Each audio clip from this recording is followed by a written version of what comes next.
नमस्कार, मैं शिल्पी एक बार फिर से आप सभी का अपने YouTube चैनल पर स्वागत करती हूँ। और आज हम इस वीडियो में शब्द पर विचार करने जा रहे हैं कि शब्द क्या होता है, पद क्या होता है, शब्द कितने प्रकार का होता है, उसको विस्तृत रूप में देखेंगे। और इस वीडियो का ये भाग 1 है। भाग 2 में इन सभी शब्दों के जो मैंने भेद किए इनको बहुत अच्छे से विस्तृत रूप में समझाया जाएगा। इसमें मैं संक्षेप रूप में आपको संक्षिप्त करके इन सब विषयों की जानकारी दे रही हूँ कि ये सब क्या होता है। फर्स्ट पॉइंट है कि शब्द क्या होता है। शब्द क्या है? दो या दो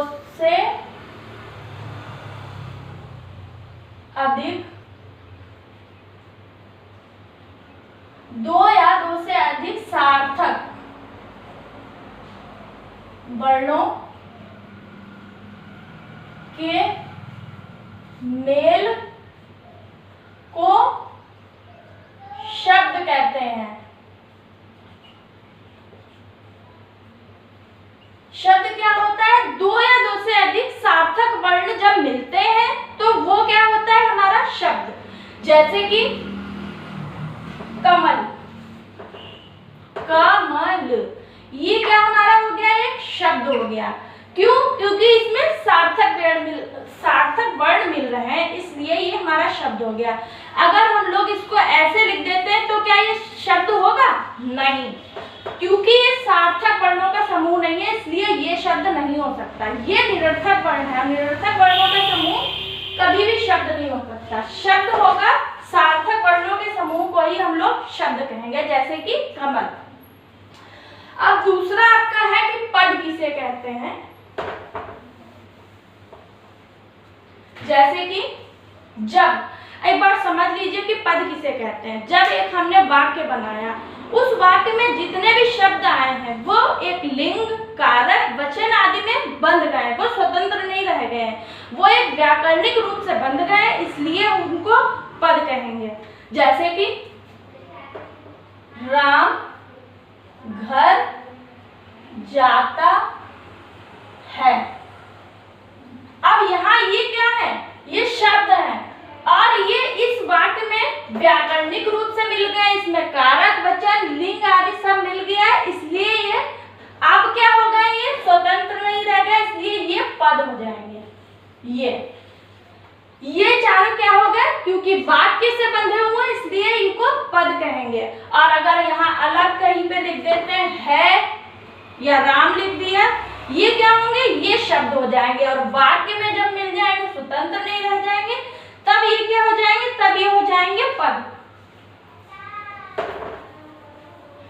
अब आपको शब्द और पद का जो बीच का अंतर होता है, मैं आशा करती हूँ समझ में आ गया होगा। शब्द और पद के बीच में यही अंतर है। जब शब्द स्वतंत्र रूप से आएगा अकेला इस तरीके से, तब वो शब्द होगा। जब वो वाक्य में आएगा तब वो पद होगा। अब देख लेते हैं शब्दों का वर्गीकरण। शब्दों को कैसे विभाजित किया गया है। एक तो उत्पत्ति के आधार पर, दूसरा रचना के आधार पर, तीसरा अर्थ के आधार पर, फिर प्रयोग के आधार पर। उत्पत्ति के आधार पर तत्सम शब्द, तद्भव शब्द, देशज शब्द और विदेशी शब्द, ये हमारे उत्पत्ति के आधार पर शब्दों का विभाजन है। जैसे कि यहाँ पर मैं संक्षिप्त रूप में बताया दे रही हूँ कि तत्सम क्या होता है, तद्भव क्या होता है। जैसे तत्सम, तत्सम,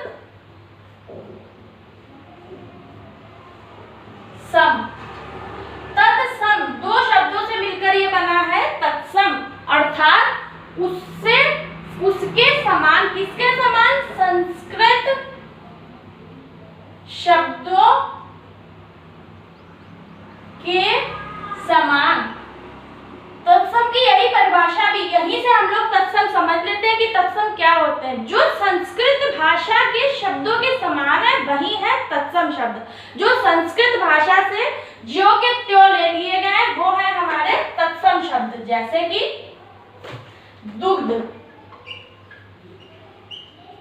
पुष्प, कर्ण,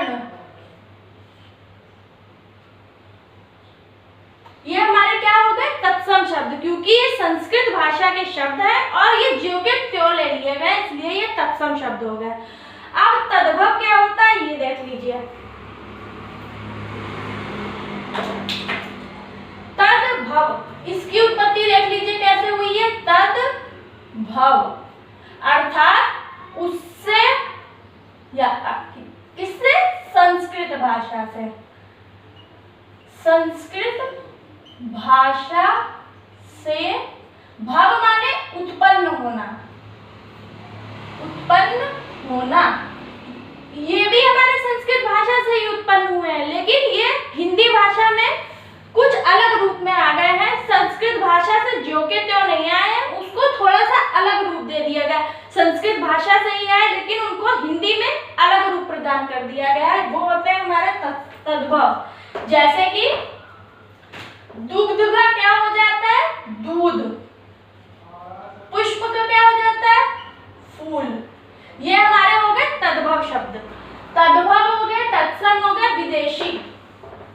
विदेशी जैसे कि जो हमने अंग्रेजी भाषा से शब्द ले लिए, जैसे कार, ट्रक, ये शब्द तो सब इंग्लिश भाषा के हैं। अंग्रेजी भाषा से हम हिंदी में इनका प्रयोग कर रहे हैं, इसलिए ये विदेशी शब्द हैं।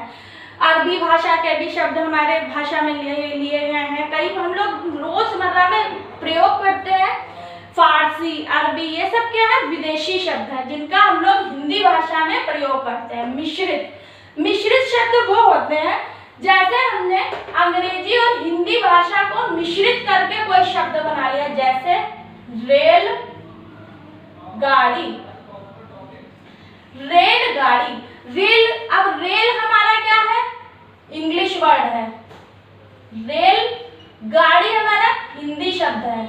इन दोनों को मिलाकर हमने एक हिंदी शब्द का निर्माण कर लिया, तो ये क्या हो गया, हमारा मिश्रित शब्द हो गया। अब आइए देखते हैं कि रचना के आधार पर कौन कौन से भेद हैं। रचना के आधार पर हमारा रूढ़, यौगिक और योग रूढ़ है। रूढ़, यौगिक, योग रूढ़।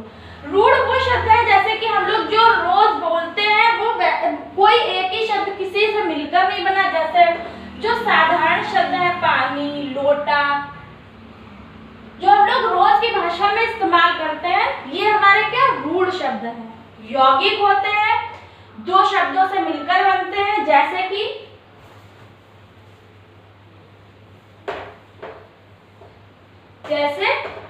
सेनापति।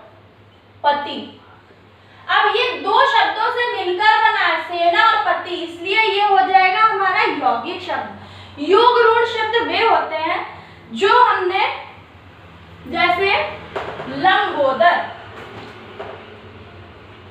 लंबोदर जो कैसा है, दो शब्दों से मिलकर तो बना है, लेकिन वो किसी एक शब्द के लिए लंबोदर अगर कभी भी हम बोलेंगे तो हमेशा गणेश भगवान के ही लिए बोलेंगे।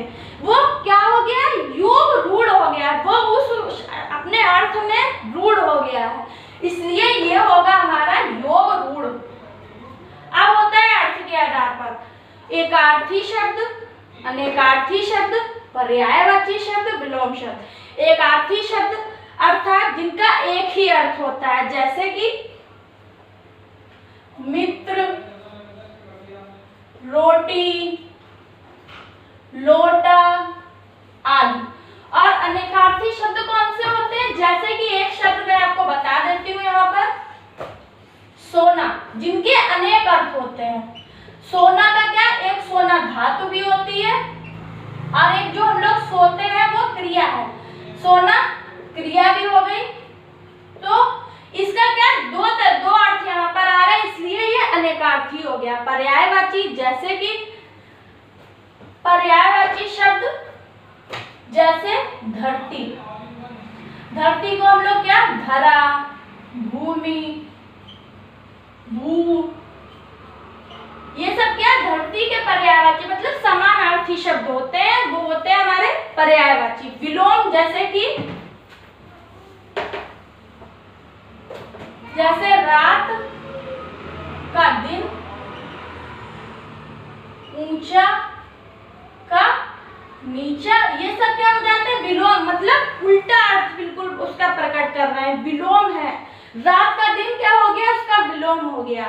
अब प्रयोग के आधार पर देख लेते हैं विकारी शब्द और अविकारी। ये हमारे कंपटीशन में बहुत पूछे जाते हैं कि विकारी और अविकारी शब्द क्या होता है। विकारी शब्द वो होते हैं जिनमें लिंग, कारक, वचन आदि के कारण विकार उत्पन्न होता है। और अविकारी शब्दों में लिंग, कारक, वचन आदि से कोई प्रभाव नहीं पड़ता है, कोई भी उनमें विकार उत्पन्न नहीं होता है। जैसे कि विकारी शब्द में संज्ञा, सर्वनाम, विशेषण और क्रिया ये जो है कारक, वचन आदि के अनुसार बदल जाते हैं। जैसे कि उदाहरण देख लेते हैं।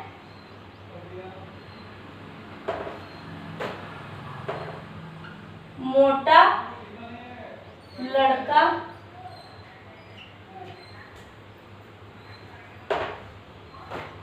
लड़का जा रहा है। अब देखिए इसमें विकार कैसे उत्पन्न होता है, कारक, लिंग आदि के आधार पर। जैसे कि अगर हमने मोटा का मोटे कर दिया तो यहाँ लड़के हो जाएगा, जा रहे हैं, तो हमारा क्या पूरा वाक्य ही परिवर्तित हो गया। किसके, इसलिए ये क्या हो गया, ये हमारे विकारी शब्द हो गए। संज्ञा है, सर्वनाम है, विशेषण है, क्रिया है, ये सब विकारी शब्द होते हैं क्योंकि इनमें सब परिवर्तन हो जाता है।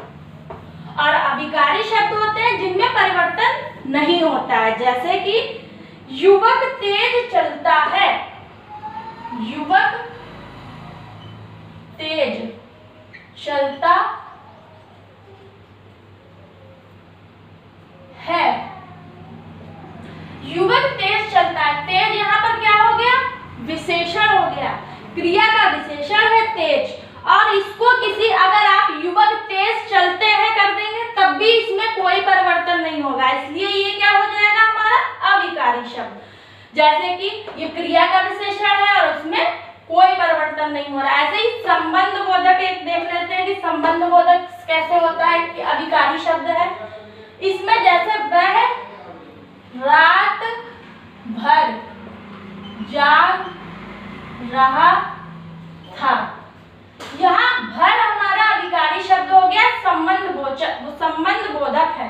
वह रात भर जाग रहे थे कर देंगे तब भी इस भर में कोई परिवर्तन नहीं होगा, इसलिए ये हमारा संबंध बोधक क्या हो गया, अविकारी शब्द। अब देख लेते हैं समुच्चय बोधक अविकारी शब्द कौन कौन से कैसे होते हैं। समुच्चय बोधक हमारा जैसे कि राम और श्याम जा रहे हैं। अब और हमारा किसी भी, और है, तथा है, परंतु है, किंतु है, ये कभी भी इनमें कोई परिवर्तन नहीं आता है। चाहे आप कारक चेंज कर दो, चाहे लिंग चेंज कर दो, चाहे आप क्रिया चेंज कर दो, और, परंतु, तथा ये क्या होते हैं, समुच्चय बोधक शब्द, और इनमें कभी भी कोई परिवर्तन नहीं आता है क्योंकि ये अविकारी होते हैं, इनमें विकार उत्पन्न नहीं होता है। अब सबसे अंतिम हमारा है विस्मयादि बोधक। विस्मयादि बोधक क्या होता है, जैसे आप इंग्लिश में एक्सक्लेमेटरी सेंटेंसेस देखते हैं वैसे ही हिंदी में होता है विस्मयादि बोधक। जैसे वह मर गया, यहाँ क्या हो रहा है, यहाँ कोई भावना प्रकट होती, कभी खुशी प्रकट होती, कभी दुख प्रकट होता है, कोई ना कोई भावना विस्मय के माध्यम से प्रकट होती। जैसे कि यहाँ क्या प्रकट हो रहा है, दुख, वह मर गया, यहाँ दुख प्रकट हो रहा है। वह पास हो गया, यहाँ क्या पास होने की बहुत खुशी है, वाह, खुशी को खूब अच्छे से उसको प्रेरित किया जा रहा है, वाह वह पास हो गया, तो यहाँ क्या खुशी प्रकट हो रही है कि वो पास हो गया। तो मैं आशा करती हूँ कि आपको ये सभी रूढ़, यौगिक, ये सभी आपको समझ में आ गए होंगे और इनके विस्तृत रूप को मैं भाग 3 में, भाग 1 है ये आपका, और भाग 2 में मैं लेकर आऊंगी इन सभी का विस्तृत वर्णन। अगर आपको मेरा ये वीडियो अच्छा लगा तो प्लीज़ लाइक कीजिएगा, कमेंट कीजिएगा और शेयर कीजिएगा वीडियो को अवश्य। धन्यवाद।